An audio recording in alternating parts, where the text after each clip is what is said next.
We are right now at Climbers Rock in Collingwood, Ontario. Fun little gym if you're ever here.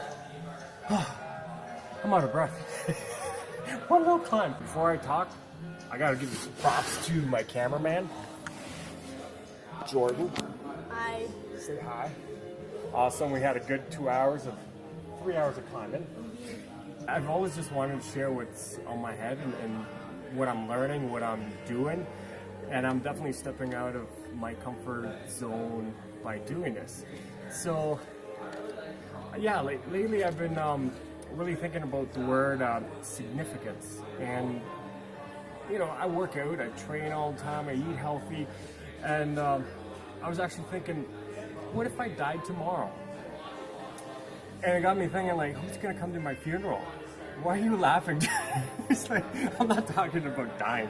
Do I have people in my life that I interact with, that I have actual communication, or would people simply find out 5 months from now on Facebook, oh, I was not even here? And those people that would come to my funeral, what would they say? I was thinking, you know what, I don't want my life to be just, you know, a linear kind of a line, you know, there's I won't no more. You know, I want my life to have substance. I want it to have significance. I want my life to matter. And, you know, we all have a story, the story of our life. What do I want my story to be like? What do you want your story to be like? Can I have a story that is significant, a life that matters? Can you have a life that matters? You know, can we make our story great? And I absolutely 100% certain that yes, you can. Don't let the word significance intimidate you, or don't let the word significance scare you from living a life that is significant. You know, to be significant, you don't have to be rich or famous or a movie star or, you know, Oprah Winfrey or some Tim Tebow. I love it the way John Maxwell put it. And when I first read it, I had to reread it like 15 times. To be significant, all you have to do is make a difference with others wherever you are with whatever you have. And day by day. And when I read that, I thought significance is going to be like this massive thing where I have to read like 500 books and take a university course for 9 years.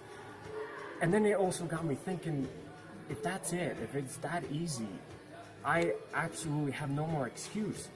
I apologize if you're listening to this video.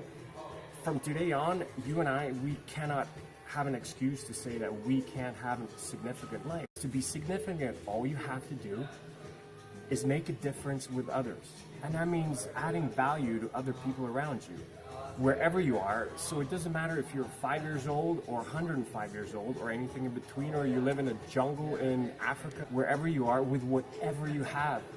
So if you're making $2 an hour or you're making $10 million a year with whatever you have, day by day, that means being consistent. Now, in order to do that, we're gonna have to live a life intentionally. You know, a passive life will never produce a life that is significant. You know, I once in a while I like to watch a movie, and I'm sure some of you guys like watching movies, and maybe some of you guys like reading books. This year, I value myself, and I want to add value to myself. So I've bought 10 books, just in random topics, and I'm going to read them, learn, add value to my life. Nobody likes watching a boring movie or boring book. We want action.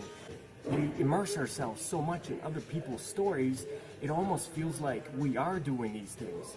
But in reality, we're not even living. We're almost dying. We're simply living through other people's stories. I don't want to be a story listener. I don't want to be just a storyteller. I want to be a story liver.